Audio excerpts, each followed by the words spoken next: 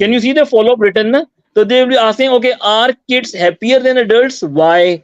So yes, I believe most people are happier during their childhood, and it's because of the same reason. They don't have to face the responsibilities and stress of adult life.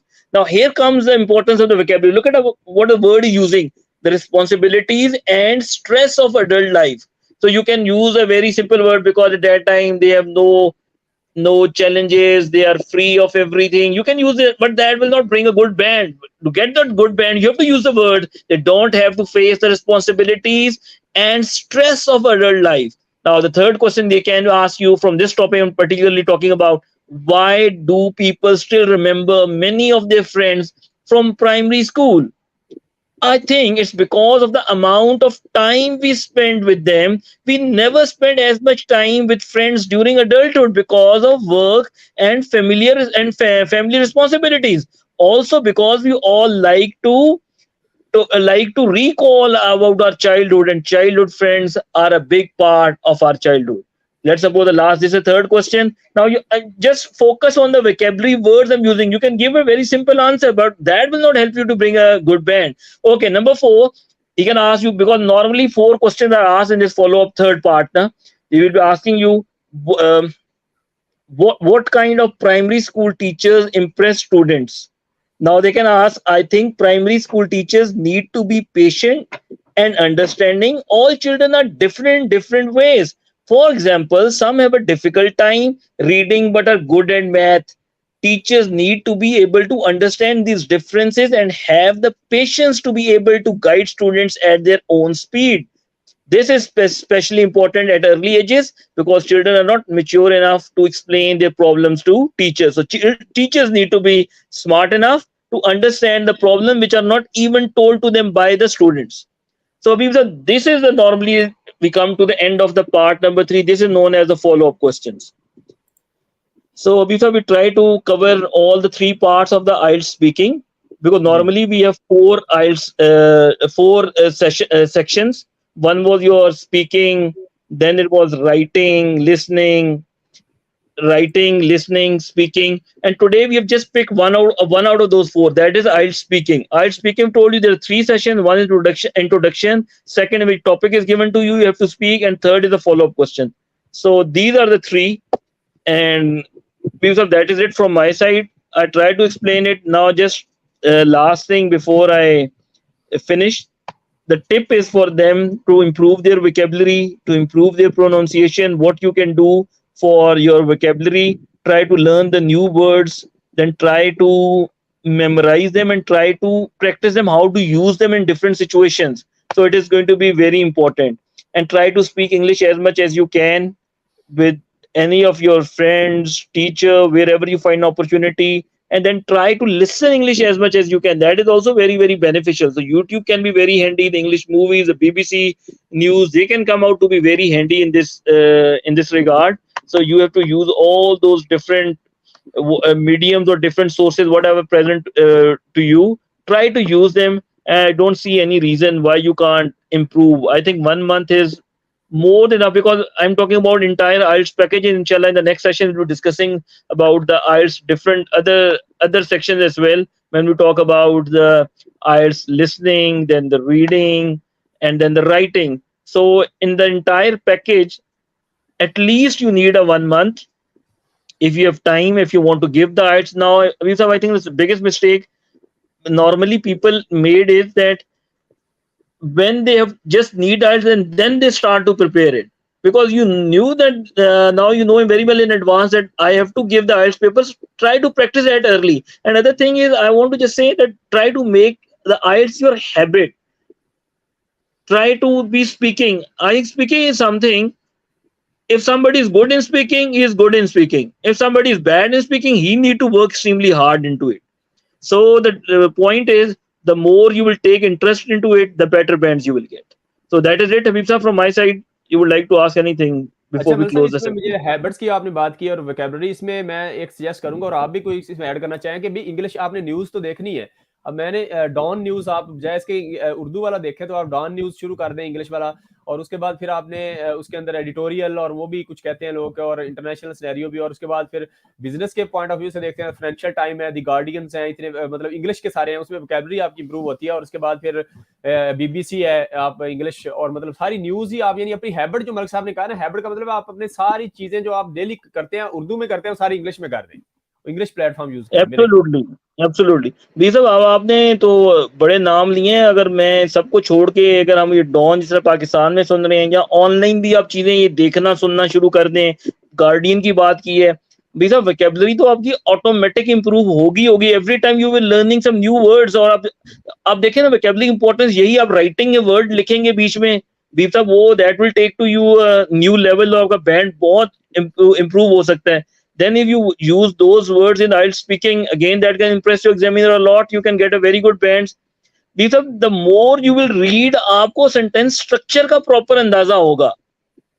जब आप ये पढ़ेंगे, अपने guardian की बात की, reading की बात की, बीफब आपने बीबीसी न्यूज, उसको अगर लिसनिंग की बात करें, अगर मैं ये डॉन और ये गार्डियन और you name it different magazine, international magazine पढ़ेंगे, तो that can improve a lot. और इसका मेरे ख्याल है आपकी आइल्स राइटिंग में भी बड़ा अच्छा फर्क पड़ेगा, because when we talk about IELTS writing, तो वहां पे भी हम यही कहेंगे यार कि you have to use a good vocabulary words, powerful vocabulary, simple words नहीं होने चाहिए। तो Habib sahab, I think this reading habit, और जिन लोगों की रीडिंग हैबिट बचपन से होती है, वो स्टोरी नॉवेल्स पढ़ रहे होते हैं, तो उन्हें मेरा ख्याल है कोई ज्यादा प्रॉब्लम नहीं होती, खास तौर पे वोकैबुलरी, सेंटेंस स्ट्रक्चर, अपने आइडियाज को वर्ड्स की शक्ल देने में, because they are already very very familiar with those things, क्योंकि वो इतना पढ़ पढ़ के बाय डिफॉल्ट वो चीजें उनके अंदर बिल्डअप हो जाती है। ये बड़ा अच्छा इन्होंने मलिक साहब ने नॉवेल्स का बताया कि बच्चों को हैबिट्स डाल दें अभी से नॉवल पढ़ने की, बल्कि उनको इंसेंटिव दें कि एक नॉवल पढ़ें, और वो आपको ब्रीफ करें, उसको आपको 500-1000 रुपया उसको एक नॉवल पढ़ने का दें, ताकि जो है ना वो इसको उसमें हैबिट में चले जाएं। बच्चों को हैबिट डालने का ये तरीका है। और दूसरा मलिक साहब, इसमें इमोशंस कंट्रीब्यूट करते हैं, यानी नॉन वर्बल कम्युनिकेशन, आप स्पीक कर रहे हैं उधर और बड़े इमोशन से बात कर रहे हैं और ये इस तरह हाथ पाँव मार रहे हैं, तो मतलब उसमें भी कोई कंट्रीब्यूशन है उसकी उसमें बैंड में, या इसका नेगेटिव इम्पैक्ट तो नहीं? नहीं अभी साहब, उसमें नेगेटिव इफेक्ट तो नहीं है। आप इमोशनल हो जाते हैं अभी साहब, मैं समझता हूँ इमोशनल तो आपके लिए खुद आसानी होगी, जितना आप अपने आप को नेचुरल इमोशनल करेंगे, तो there is every chance that a good vocabulary word will come out of that. लेकिन अगर आप ये कहेंगे एग्जामिनर पे कोई इसका इंप्रेशन पड़ेगा, डेफिनेटली एग्जाम, क्योंकि अभी सर जब आप बोल रहे होते हैं तो that thing is being recorded as well. अगर लेट सपोज आपका फेस टू फेस स्पीकिंग हो रहा है, तो अभी सर मैं आपसे भी स्पीकिंग ले रहा हूं, तो लेकिन उसकी रिकॉर्डिंग जाएगी, फिर कोई और भी उसको एग्जामिन करेगा, तो फिर वो चीजें तो वैसे ही मिनिमाइज हो जाएंगी उसके अंदर ना, आपका ये जो बॉडी एक्सप्रेशन जब वो बंदा सुनेगा, उसके सामने तो आपकी ऑडियो होगी। तो अभी तो इसमें उसका ज्यादा नहीं है, इसमें वोकैबुलरी वर्ड्स, और अभी तो कोई बहुत ज्यादा जज्बाती और इमोशनल होने की जरूरत नहीं है। We are using the right words और फ्लुएंट हैं, अच्छे वर्ड्स का इस्तेमाल कर रहे हैं, you are to the topic, तो I don't see there is any reason why you can't get a good band score. ठीक है। अच्छा मतलब इसके अंदर नर्व्स पे काबू करना ड्यूरिंग द टेस्ट, इसको मैनेज करने का कोई आप स्ट्रेटजीज रिकमेंड करेंगे? और इसी तरह जो है ना कैंडिडेट्स जो है ना वो क्वेश्चन जो उनको नहीं आते उनको हैंडल वो किस तरह करें इफेक्टिवली, और फिर टाइम को कैसे मैनेज करें डिफरेंट मतलब स्पीकिंग पार्ट्स के अंदर? अभी सब दैट्स अ वेरी गुड, 3-4 चीजें आपने पूछ ली हैं। ये सब मैं पहले थोड़ा ना टाइम मैनेजमेंट की बात कर लूँ। आपने टाइम मैनेजमेंट कहीं भी नहीं करना होता आइल्ट्स स्पीकिंग के अंदर, सिर्फ आपने टॉप उसके अंदर पार्ट 2 के अंदर टाइम मैनेजमेंट करना होता है।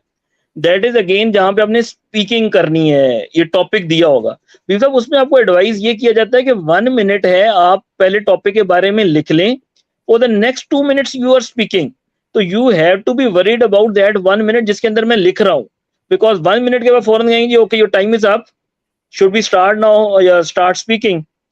तो 1 मिनट वो तो टाइम आपने, मैं जिस तरह बताया कि आपको जो क्यू कार्ड दिया होगा 4 टॉपिक या 4 टॉपिक के आगे छोटे छोटे 2-2 पॉइंट्स लिख लें, क्योंकि रही बात आप पूरी कहानी तो नहीं लिखते, वो तो पूरा आपने खुद एक्सप्लेन करना है। Then again when topic 2 minutes, मैंने उस टाइम भी बताया था कि बीब साहब इट्स अगेन बैंड मर्डर वाली बात हो जाएगी अगर आपने 2 मिनट पूरे नहीं बोले। अब द पॉइंट राइजेस, काफी स्टूडेंट मुझे पूछते हैं सर मुझे कैसे पता चलेगा कि मेरे 2 मिनट हो गए हैं, तो अभी इट मेक्स अ सेंस, अगर आपने वो जो 4 पॉइंट लिखे हैं, हर पॉइंट के आगे आपने एक एक 2-2, और जो तीसरा और चौथा पॉइंट होता है वो ओपन एंड पॉइंट होता है, तो आई ऑलवेज टोल्ड देम कि भाई आपने एक एक दो दो लाइनें बोलनी, पहले वाले पॉइंट पे, दूसरे पॉइंट पे, थर्ड थोड़ा लंबा बोलिए, और चौथे को मैं एडवाइस करता हूँ कि आपको इतनी वोकैबुलरी होनी चाहिए कि अभी तक you can take it as long as possible, जब तक एग्जामिनर आपको ना रोके. जिस तरह आज वाला भी हम कर रहे, इसके आखिरी पॉइंट था how you feel about her या अबाउट हिम, वो जो आपकी पर्सनैलिटी की बात हो रही थी, हाउ यू फील अबाउट, अब इसका आंसर कोई यस और नो में तो नहीं है. How you feel you can take it as long as you can. तो उसमें एडवाइस ये होता है कि अमूमन 2 मिनट बाद आपको रोक दे एग्जामिनर. लेकिन मुझे अगर ये डाउट हो रहा है कि मेरे सामने घड़ी तो मैं नहीं देख सकता, तो मुझे नहीं पता लग रहा 2 मिनट हुए या नहीं हुए, तो उसमें मैं एडवाइस करता हूँ कि you can take it as long as possible, जब तक एग्जामिनर आपको स्टॉप नहीं करता. ज्यादा बोलने का कोई नेगेटिव इंप्रेशन, कोई नेगेटिव मार्किंग नहीं है.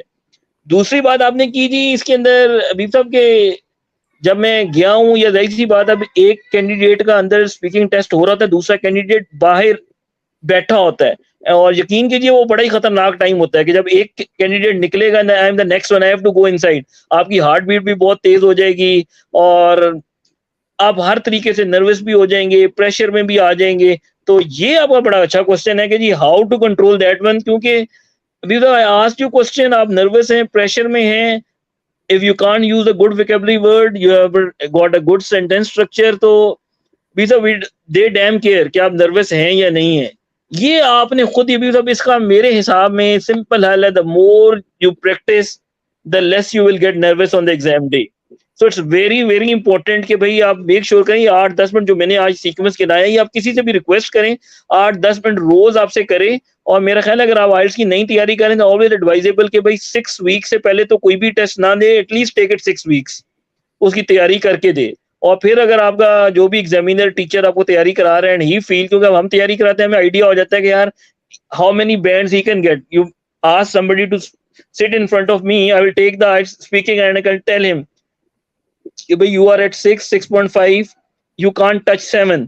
और खास तौर पर ये बड़ा प्रॉब्लम हो रहा है, ये जो आइल्स इमिग्रेशन कनाडा की खास तौर पर जो टारगेट कर रहे हैं, बिकॉज यू नीड 7 ईच. भी सब आपका हर में 8 के बजाय हर बैंड में 9 आ गया, लेकिन एक में 6.5 आ गया, तो दैट इज मल्टीप्लाई बाय 0, क्योंकि दे रिक्वायर्ड 7 ईच. तो इट्स वेरी इंपॉर्टेंट कि have to make sure in every band, और खास तौर पे speaking, who are good in speaking that's not a problem, लेकिन मेजॉरिटी जो स्ट्रगल करती है स्पीकिंग में, उनके लिए जरूर ये है कि give it a proper time, एक प्रॉपर टीचर ढूंढिए, या कम से कम कोई ऐसा आदमी जरूर ढूंढिए जिसके सामने आप बैठ के उसे कहें do ask me a relevant question and then try to answer it. So that is another best strategy how you can minimize your all that tension and anxiety और वो चीजें build up now. The more you are prepared, the less you will be feeling all the heat on that exam day. अच्छा मल साहब, आपने common mistakes और tips की बात तो कर दी है, वैसे इसमें मजीद अगर ऐड करना चाहेंगे कोई सम कॉमन मिस्टेक्स जो कि स्टूडेंट्स को प्रिवेंट करनी चाहिए हाई बैंड के लिए, और उसके अंदर फिर कुछ don'ts and dos and don'ts को अगर समराइज कर दें आप आइल्स स्पीकिंग में, और कैंडिडेट्स जो है ना वो ये कैसे बचे कि वो ऐसा साउंड ना करें कि वो रोबोटिक हैं या रिहर्स्ड हैं, यानी उधर लगे हुए हैं, बस वो एक रोबोट जिस तरह लगा होता है. तो मतलब इस तरह की चीजें आप किस तरह मैनेज करेंगे? भी सब मैं सबसे बड़ी एडवाइस दूंगा इसके अंदर, देखें अभी सब मैं आपको कहता हूँ जी, अभी हो रहे हैं हमारे पास 3-3:30, let's suppose on the exam day 4 बजे you need to be there in the examination hall. सबसे बड़ी एंग्जाइटी या सबसे बड़ा जो एक आपका वो बैंड किल करता है ना, अब मैंने 4 बजे जाना है, अभी साहब I have to be there at 4, और मेरा अगर टाइम है 4 to 4:20, they will advise to come at 3:45 या इवन एट 3:40. 4 से 4:20 मेरा टेस्ट है, 4:20 से 4:20 नेक्स्ट बंदा लाइनअप है, 4:40 to 4 आगे 5 o'clock नेक्स्ट बंदा लाइनअप है, 20 minutes. If you are late, you are not on time, तो अभी सब that is a huge problem, तो आपका वाइट्स का टेस्ट मिस हो सकता है. दूसरी बात है अभी सब, अगर मैं लेट हो रहा हूँ तो मैं जो बाहर से भागता भागता अंदर आके बैठूंगा आऊंगा, तो अभी सब मेरा आधा टेस्ट तो वैसे ही खत्म हो जाएगा, बिकॉज आई विल बी, मेरा टारगेट हो यार मैं बस किसी तरीके से पहुंच जाऊं टेस्ट के लिए. तो my first advice is try to make sure कि आपका टेस्ट सेंटर कौन सा है, एक दिन पहले जरूर विजिट कर लें, जगह देख लें. ये ना हो कि आपका 5 बजे टेस्ट है और आप 4:30 आके टेस्ट सेंटर के बाहर वो गूगल मैप ने मुझे इधर कर दिया उधर कर रहा है और टेस्ट सेंटर ढूंढ रहे हैं. That is a big factor कि जो आपकी पूरी इसकी स्पीकिंग की प्रिपरेशन को, लेट्स सपोज 5 o'clock आप पहुंच भी गए हैं, आपकी हार्ट बीट तेज, इतना ज्यादा प्रॉब्लम, तो आपका पूरा आइल्स का टेस्ट को किल कर सकता है. You must know well in advance, क्योंकि बाकी 3 जो टेस्ट है वो तो एक ही सेंटर एक जगह, स्पीकिंग अलहदा होता है। तो आई विल एडवाइज यू कि पहले आपको पता होना चाहिए मेरा सेंटर कहाँ पे है, एक दिन वेल इन एडवांस देख लें, और फिर टेस्ट शुरू से आधा घंटा पहले आप सेंटर पहुंचे हो, क्योंकि आपका 20 मिनट का टेस्ट है, फिर आप रिलैक्स होके पर बिल्कुल जितने आप रिलैक्स होके जाएंगे, there is every chance that you will do wonders in the test. तो इसके अंदर भी सब डूज और डोंट की बात करें तो सबसे पहला तो मेरा ये डूज है कि भाई reach well in time, you know where the centre is, और डोंट्स में don't leave it to the last minute, कल जाना है ना यार देख लेंगे कल किधर है, वो कल ट्रैफिक भी ब्लॉक हो सकती है, 25 और मसले भी हो सकते हैं। तो don't leave it everything to the last minute कि हम लास्ट मिनट में ही सारा कुछ कर लेंगे। तो that is a big factor that contributes, जो कि आपके आइल्स का स्पीकिंग का बैंड किल कर सकता है, वो लास्ट मिनट की एंजाइटी और tension and you are running here and there. तो ये मेरी सबसे बड़ी एडवाइस है। बाकी अभी सब डूज एंड डोंट्स में, अगर if some word you utter wrong, गलत हो गया, डोंट बी पैनिक। अच्छा सा आपका फेस एक्सप्रेशन चेंज नहीं होना चाहिए। यू मेक अ मिस्टेक हो जाती है, तो don't try to correct the previous mistake को करेक्ट करने के चक्कर में आगे भी वो खराब कर दें। तो भाई there is some mistake done, move forward, try to do it even better. और उसका सिंपल हल यही होगा, the more you have done the practice in those 6 weeks, 7 weeks, whatever the time you are preparing for that, if you have done a good practice, you are spending 8 to 10 minutes daily on your speaking test, you are listening, और भी हमने जिस तरह बात की थी कि आप अच्छे, क्योंकि अभी सब ये जो IELTS स्पीकिंग है ये भी पूरे IELTS के पैकेज के अंदर आता है। जिस तरह अभी आप बात कर रहे थे वो जर्नल्स की, डॉन न्यूज़पेपर हो गया, गार्डियन हो गया, आप पढ़ेंगे, मेरे वोकैबुलरी का अच्छा वर्ड आता है, मैं स्पीकिंग में भी यूज करूंगा, मैं उसको अपनी राइटिंग के अंदर भी यूज करूंगा, और वहां से मैं सेंटेंस स्ट्रक्चर भी मैं अपने बड़े अच्छे देख सकता हूँ। ये मेरा ख्याल है जब हम आइल्स राइटिंग में प्रॉपर क्लास करेंगे, फिर हम वो पैराग्राफिंग में बात करेंगे, how to start the paragraph, how to connect the next paragraph with the previous paragraph, connectors क्या होते हैं, how to use the punctuation, ये उन चीजों पे आगे जाके हम जब आइल्स राइटिंग में करेंगे, पार्ट 1 पार्ट 2 और वो डिफरेंट एसेज को जब डिस्कस करेंगे, वहां जाके हम ये सारी बातें उसमें जाके करेंगे। बट फॉर टाइम बीइंग ये जो आइल्स स्पीकिंग की बात है, तो so important that you pronounce the word properly, you use a high range vocabulary word, don't repeat the word, that is also band killer। मैं एक ही वर्ड को बार बार आता उसी को रिपीट की जा रहा हूँ, don't repeat, try to use a new word, try to use the synonyms of that word instead of repeating that word, so it's so important। अच्छा मल साहब, इसके अंदर एक चीज और मैं पूछना चाह रहा था कि इसके अंदर अगर आपने रिसोर्सेज और प्रैक्टिस की आपने बात तो कर दी है, अगर कुछ और मजीद ऐड करना चाहें कि भाई लोग कैसे ये कंफर्म करेंगे वो मतलब ये कितना इंपॉर्टेंट है कि जब आप प्रैक्टिस कर रहे हैं, प्रेपरेशन कर रहे हैं, तो फीडबैक लें आप, और कैसे कौन से बेहतर तरीके हैं कि ये फीडबैक वो ले सकते हैं कि भाई उनसे मतलब उनको पता होगा यार अब मैं 7 पे पहुंच गया हूँ, 7.5 आ जाएगा, मतलब इस हवाले से। सर असल बात ये है कि जो आइल्स राइटिंग है वो थोड़ा टेक्निकल है, everybody can't give you the proper feedback on that. वो जिसको आइल्स का पता है, स्कोरिंग क्राइटेरिया पता है, वही उसके ऊपर फीडबैक दे सकता है। तो अभी सब हर किसी से फीडबैक लेना भी मुनासिब नहीं है। जो आइल्स राइटिंग को समझता है, बैंड किस तरह आते हैं, व्हाट इज द क्राइटेरिया, वो आपको अच्छा फीडबैक ही दे सकता है। आइल्स स्पीकिंग में थोड़ा सा अभी सब, अगर आप आइल्स स्पीकिंग में जानते हैं, आपको पता लग जाएगा यार ये वर्ड प्रोनाउंस गलत कर रहा है, या इसकी वोकैबुलरी की लिस्ट थोड़ी वो अच्छी नहीं है। तो अभी साहब आप जहां कहीं भी रहते हैं, जो भी आपका आइल्स का अच्छा टीचर आपको इर्द गिर्द में अवेलेबल हो, तो try to contact him for IELTS writing. Let me tell you, वो एक ट्रिकी है आइल्स राइटिंग।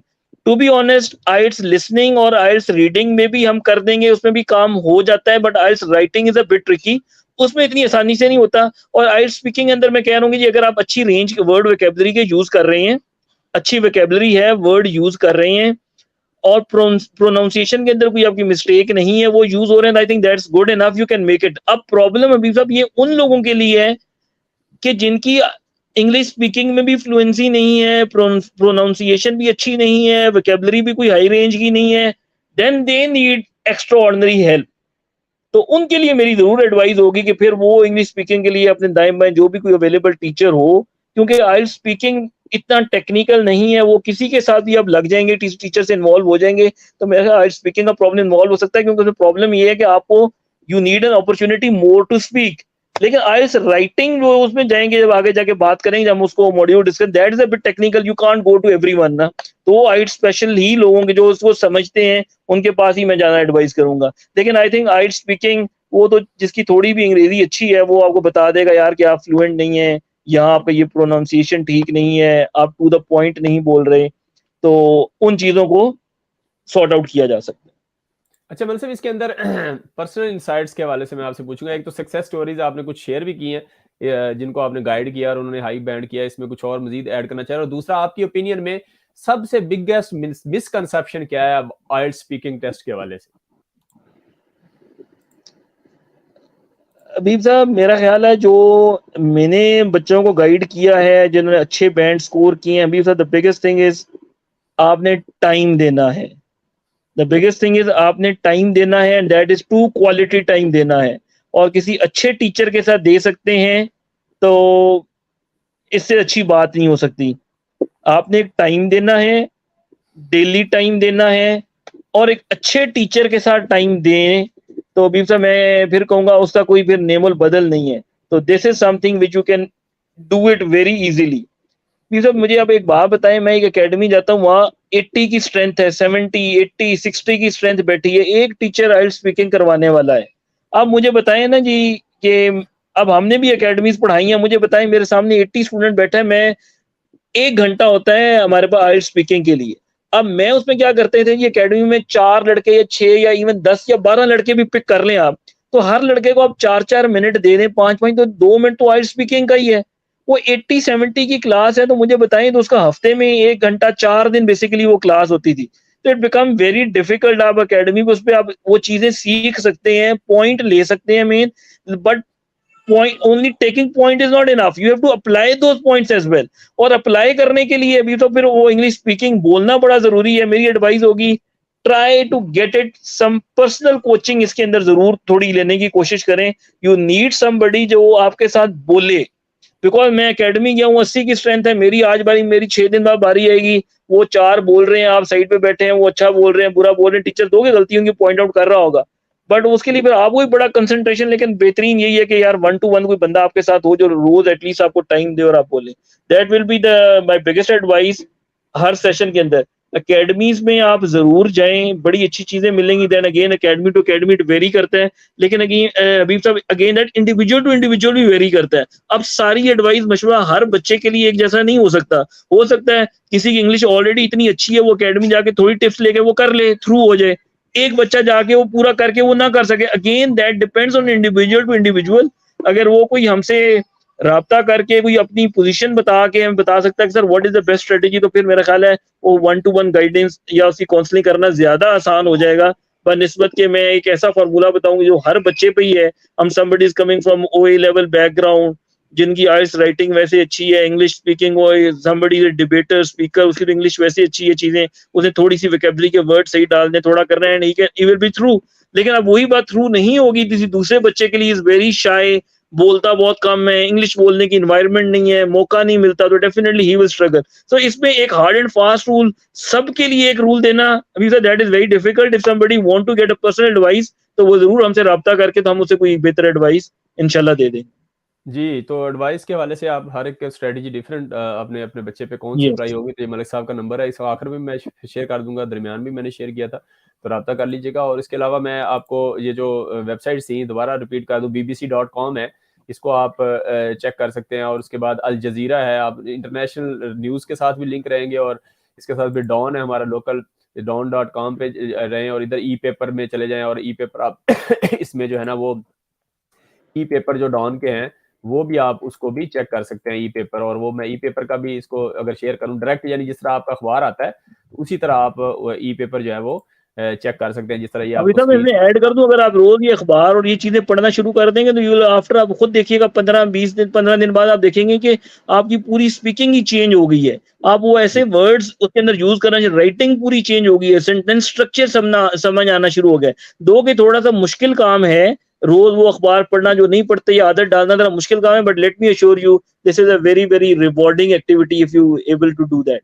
जी। और इसके बाद मलिक साहब ने ये जो फाइनेंशियल टाइम्स हैं या जो बिजनेस के लोग हैं वो बिजनेस की इंफॉर्मेशन भी लें और साथ साथ इंग्लिश इंप्रूव करें। फाइनेंशियल टाइम है, और बिजनेस के हवाले से बिजनेस प्लान करते हैं, द गार्डियन, ये इस वाले से ये वेबसाइट इस पे आप करें। और उसके बाद फिर यूके की BBC की वेबसाइट है लर्निंग इंग्लिश, bbc.com/learning-english, उसमें आप छोटी-छोटी 5 मिनट की स्टोरीज होती हैं।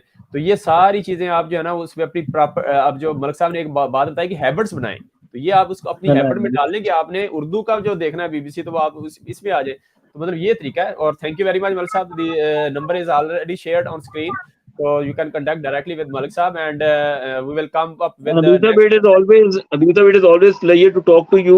और आप जिस तरह का ये एक अच्छा काम कर रहे हैं, हर हफ्ते एक डिफरेंट आप इश्यूज के ऊपर आते हैं, और ख़ास तौर पे आपका जो टारगेट है वो यूथ है कि आप उनको एक हर डिफरेंट स्किल से चाह रहे हैं कि वो अपने आप के अंदर डिफरेंट स्किल्स लाएं और बाहर निकल कर ना सिर्फ अपने लिए एक अच्छा रोजगार जनरेट करें बल्कि पाकिस्तान के लिए भी एक अच्छे फ्यूचर में अपना रोल प्ले करें। तो वीर साहब थैंक यू वेरी मच, जो आप काम कर रहे हैं जारी रखिएगा, and best of luck for your all future endeavors, and thank you very much.